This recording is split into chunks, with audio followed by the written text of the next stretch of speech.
नमस्कार, आप देख रहे हैं नवतेज टीवी। मैं हूं आपके साथ हमेशा यादव। खबर राजस्थान के झुंझुनू से है, जहां चिड़ावा पुलिस ने दहेज प्रताड़ना के मामले में 17 साल से फरार चल रहे आरोपी को गिरफ्तार करने में सफलता हासिल की है। चिड़ावा सीआई विनोद सामरिया ने जानकारी देते हुए बताया कि एक विवाहिता ने अपने पति के खिलाफ दहेज प्रताड़ना का मामला दर्ज करवाया था।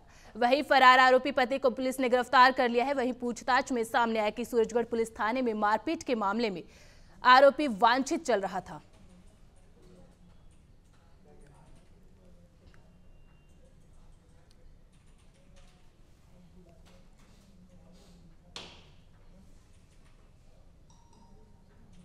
खबर राजस्थान के प्रतापगढ़ से है, जहां जिले में पुलिस कर्मियों की 50 टीमों ने हिस्ट्री शीटर के ठिकानों पर दबिश दी, जिसमें पुलिस ने 9 को गिरफ्तार करते हुए 12 बाइक 3 कार को जब्त किया। जानकारी देते हुए जिला पुलिस अधीक्षक अमित कुमार ने बताया कि हिस्ट्री शीटर अपराधी और उनकी गैंग के सदस्यों के खिलाफ धरपकड़ अभियान के तहत अवैध मादक पदार्थों की तस्करी, अवैध गतिविधियों में लिप्त आरोपियों को पकड़ने के लिए पुलिस उप अधीक्षक थाना अधिकारी के जिला स्तर पर कुल 50 टीमों का गठन कर गांव अखेपुर में दबिश दी गई थी।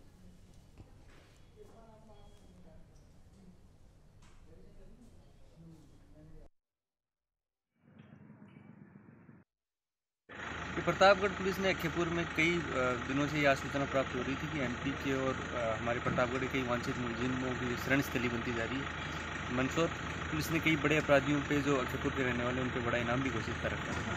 कल एक डोडापोस्ट की भी कार्रवाई हुई, जिसमें एक गाड़ी पलट गई, जिसमें 5 क्विंटल के आसपास लगभग डोडापोस्ट जब्त हुआ है। उन मुलजिमों की भी कहीं रात को सूचना प्राप्त हुई कि अखेपुर की तरफ शायद उन्होंने रात को उस ऐसे में हमने सुबह जो है दबिश दी, जिसमें हमारी ड्यूटी एसपी और 7 लगभग एसएचओ और लगभग 200-250 की टीम पुलिस की, जिसने आज सुबह जो संदिग्ध जगह थी उन पर दबिश दी। 9 लोगों को डिटेन किया है, जिनसे अभी पूछताछ चल रही है। इसके अलावा कुछ मोटरसाइकिलें और 4 व्हीलर्स को हमने जब्त किया है। जितने बिहार प्रदेश भर में चल रही केंद्र सरकार की योजनाओं के साथ राज्य सरकार की योजनाओं को लेकर विकसित भारत संकल्प यात्रा में तेज गति लाई जा रही है। इसी को लेकर सिविल लाइन में कैंप की शुरुआत की गई। कैंप में विधायक गोपाल शर्मा, नगर निगम महापौर मुनेश गुर्जर, बीजेपी के वरिष्ठ पदाधिकारी के साथ प्रशासनिक अधिकारियों की उपस्थिति में कैंप की शुरुआत की गई। कैंप में महिलाओं ने बढ़ चढ़कर हिस्सा लिया। वहीं कैंप में कुल 12 स्टॉल लगाकर केंद्र और राज्य की जन कल्याणकारी योजनाओं के बारे में लोगों को जानकारी दी गई। इस दौरान कैंप में कुछ व्यवस्थाओं को दिक्कत को लेकर विधायक गोपाल शर्मा ने अधिकारियों को चेतावनी देते हुए सुधार कराने के दिशा निर्देश भी जारी किए।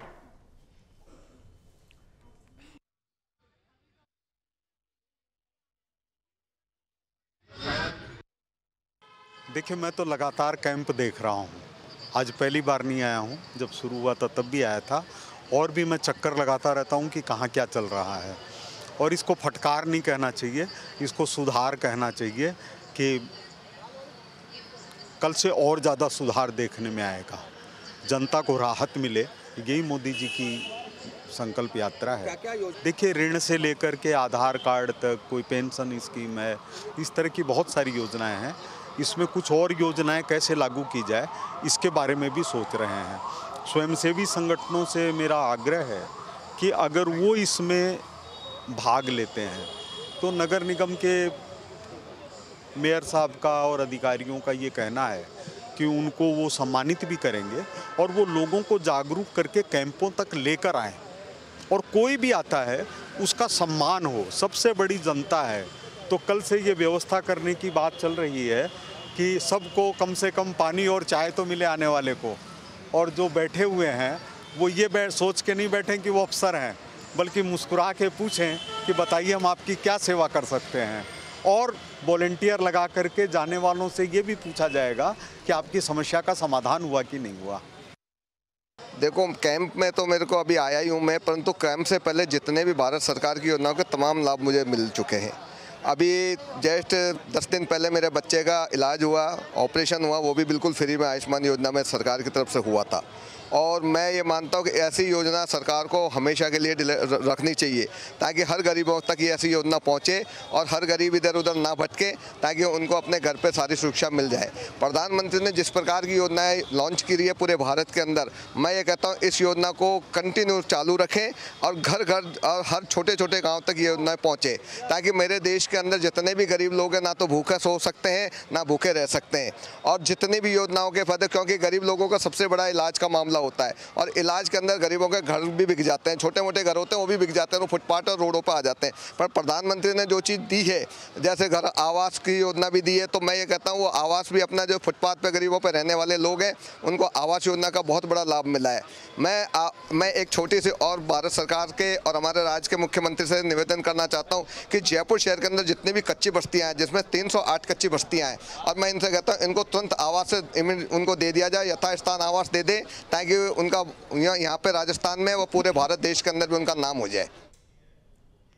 राजस्थान में केंद्र सरकार की ओर से विकसित भारत संकल्प यात्रा को हरी झंडी दे दी गई है। यात्रा में केंद्र और राज्य की जन कल्याणकारी योजनाओं को आमजन तक पहुंचाने के लिए प्रदेश भर में कैंप लगाए जा रहे हैं। कैंप में शुरुआती तौर पर आमजन को जन कल्याणकारी योजनाओं में भागीदारी लेने और योजनाओं का लाभ लेने के लिए आमजन को जोड़ा जा रहा है। विकसित भारत संकल्प यात्रा कैंप के शुभारंभ पर नगर निगम महापौर से योजनाओं को लेकर संवाददाता सुरेंद्र सोनी ने खास बातचीत की।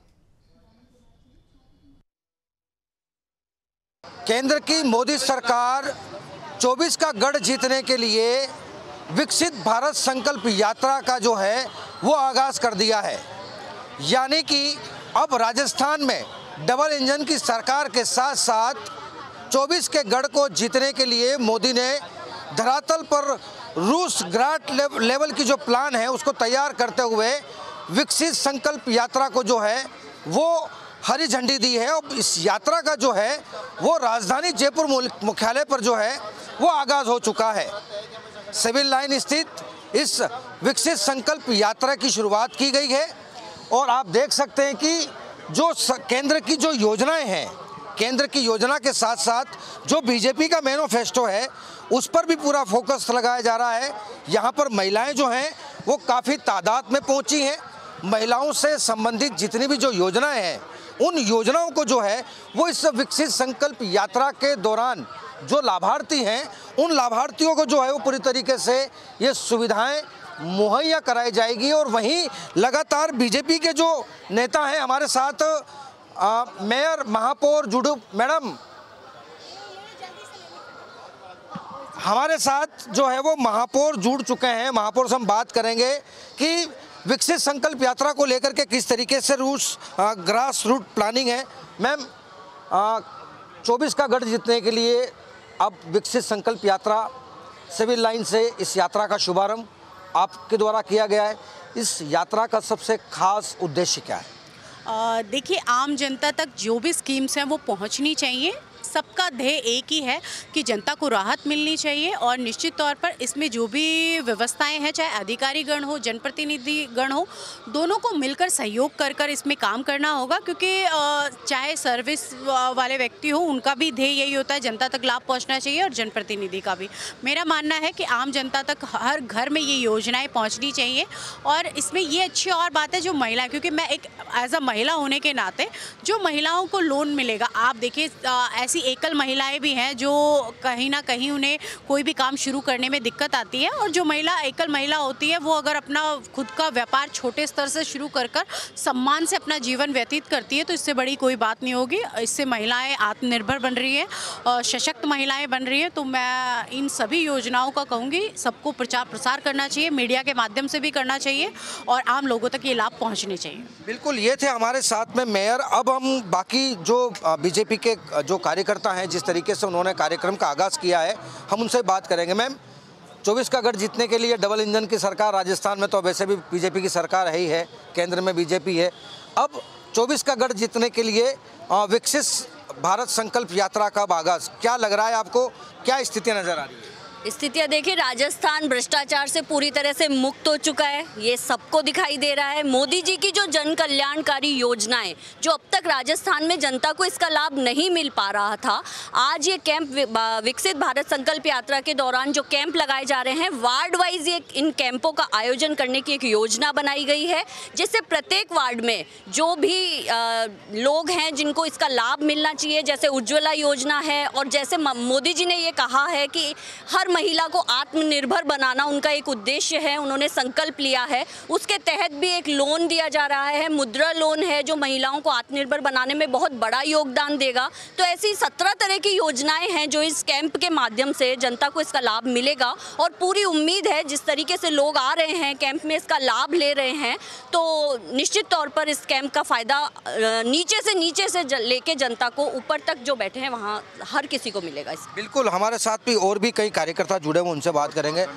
सर, 24 का गढ़ जीतने के लिए क्या लग रहा है कि ग्रास रूट लेवल पर विकसित भारत संकल्प यात्रा का एक जोड़ना, लोगों तक योजनाएं पहुंचाना, और अब जो है वो फिर से डबल इंजन की सरकार, क्या स्थितियां, क्या परिस्थितियां नज़र आ रही है? क्योंकि कहीं ना कहीं कांग्रेस ने भी जो है वो एक कैंप का आगाज़ किया था, महंगाई राहत शिविर, क्या उस तरीके से नज़र आ रहा है? देखिए, माननीय हमारे देश के यशस्वी प्रधानमंत्री जी की जो कार्यक्रम चल रहा है, ये अंतिम छोर पे बैठे हुए व्यक्ति के लिए है। और प्रधानमंत्री जी हमेशा अंतिम छोर पे बैठे हुए व्यक्ति की चिंता करते हैं, सबका साथ, सबका विकास और सबके विश्वास के साथ काम करते हैं। चाहे वो आत्मनिर्भर भारत की बात करें, चाहे प्रधानमंत्री जनऔषधि केंद्र की बात करें।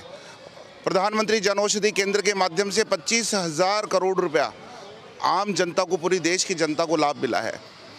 जो प्रधानमंत्री जी का PM स्ट्रीट वेंडर्स योजना है, जिसमें 10,000 रुपये का स्ट्रीट वेंडर्स को ऋण दिया जाता है, उसमें लगभग 10,000 करोड़ रुपए का लोन स्ट्रीट वेंडर्स को दिया गया, जिससे वो आत्मनिर्भर बन सके।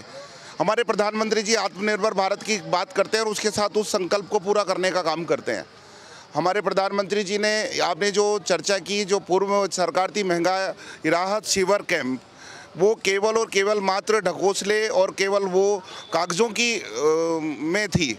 और आप अगर देखेंगे तो पूरे देश में जिस तरह से प्रधानमंत्री जी उज्ज्वला गैस योजना के माध्यम से एक गरीब घर के चूल्हे को ज़रूरत पूरी करने का काम करते हैं, प्रधानमंत्री जनऔषधि केंद्र के माध्यम से एक जो अंतिम छोर पे बैठे हुआ व्यक्ति है, जो 150 रुपये की दवाई है उसको 5 से 10 रुपये में देने का काम करते हैं।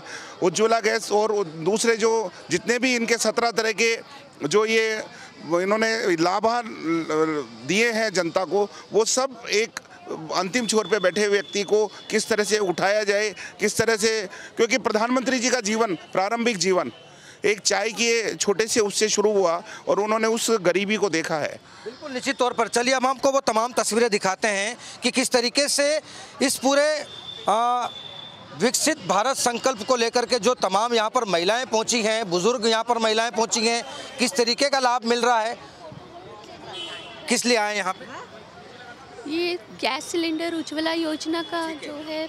क्या हुआ, रजिस्ट्रेशन हुआ? नहीं, अभी फोटो वगैरह बाकी है जो लेकर आएंगे। अच्छा, हाँ जी। माँ जी, क्या लेंगे आप? क्या सुविधा लेने आए आप? मैं ये सुविधा ले पाई हूँ, मेरा आदमी की पेंशन कम मिलती है मेरे को। ठीक है, वो बदवा दो, मैं 80 साल से भी ऊपर हो गई जी, ये बदलवाना चाहती हूँ मैं। बिल्कुल, देखिए यहाँ पर बुजुर्ग महिलाएं भी पहुँची हैं और कहीं न कहीं जो विकसित संकल्प भारत यात्रा का जो उद्देश्य है, वो उद्देश्य किस तरीके से यहाँ पर पूरा होगा।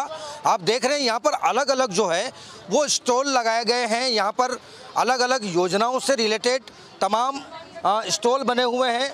महिलाएं लगातार इनसे संपर्क कर रही है। यहाँ पर अब किस तरीके का क्या प्रोसेस रहेगा, वो उसके लिए हम बात करेंगे। किस लिए आए आप यहाँ पे? गैस कनेक्शन का फार्म भरवाने के लिए। भर दिया फार्म आपका? हाँ। अब आपको गैस कितने में मिलेगी, कुछ बताया इन्होंने? नहीं, अभी तो कुछ नहीं बताया। अच्छा, अभी तक नहीं बताया? नहीं। मैम, आप यहाँ पर एक्चुअली में सर मुझे तो जानकारी लेनी थी कि किस मैटर पे ये वो हो रखा है। अच्छा, तो जानकारी मिली आपको? जी बिल्कुल, काफ़ी अच्छी। लग रहा है आपको लाभ लेना? हाँ, लग तो रहा है, बाकी अभी पूरी देखते हैं फॉर्मेट क्या है इनका। चलिए, देखिए जिस तरीके से यहाँ पर अब जो लगातार महिलाएं हैं वो अलग अलग स्टॉल पर जा कर के ये तमाम जो योजनाएं हैं, उन योजनाओं की बारे में जानकारी भी ले रही हैं। और निश्चित तौर पर इन कैंपों के ज़रिए जो है वो अब पूरी तरीके से ये कहा जा सकता है कि जो विकसित भारत संकल्प यात्रा का जो उद्देश्य है, वो उद्देश्य इन कैंपों के ज़रिए पूरा होगा। लेकिन जिस तरीके से अब इन कैंपों का आगाज़ हुआ है, तो निश्चित तौर पर 24 का गढ़ जीतने के लिए ये पूरी तरीके से ग्रास रूट की जो प्लानिंग है वो केंद्र की सरकार उसको धरातल पर लागू कर चुकी है। साथ ही साथ अब 24 का गढ़ मोदी कैसे जीतेंगे, इसके बाद अब मोदी कौन सा मास्टर स्ट्रोक चलेंगे, वो भी एक देखने वाली बात होगी। कैमरा पर्सन विनोद के साथ सुरेंद्र सोनी, नवतेज टीवी, जयपुर। राजस्थान में सांसदों के निलंबन को लेकर कांग्रेस ने विरोध प्रदर्शन किया, लेकिन इस प्रदर्शन में कांग्रेस के कई नेता शामिल नहीं हुए, जिसके बाद बीजेपी कांग्रेस पर हमलावर है। बीजेपी प्रवक्ता लक्ष्मीकांत भारद्वाज ने कहा कि कांग्रेस का जिस राज्य में शासन रहा वहां भ्रष्टाचार और महिला अपराध का ग्राफ बढ़ता नजर आया, इसीलिए अब कांग्रेस के खुद के ही नेता अपनी पार्टी का साथ नहीं दे रहे।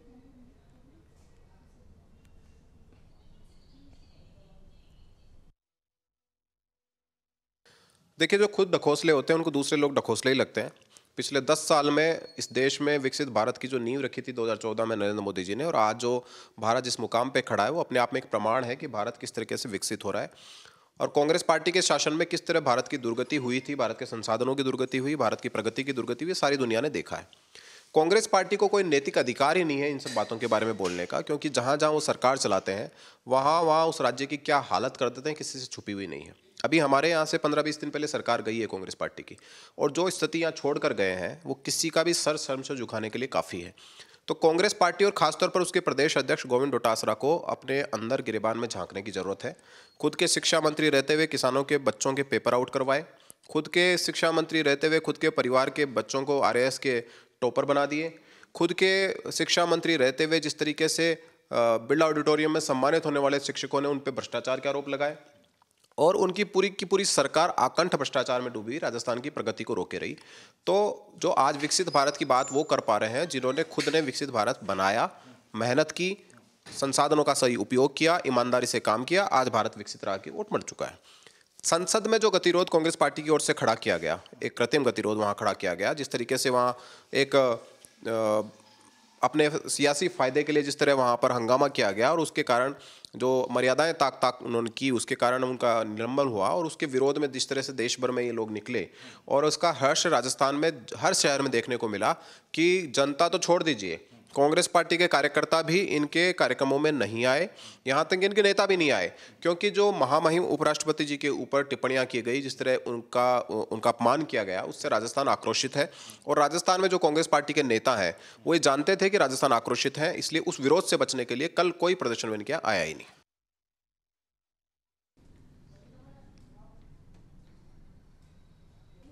अभी के लिए बुलेटिन में इतना ही। आप बने रहे नवतेज टीवी के साथ। नमस्कार।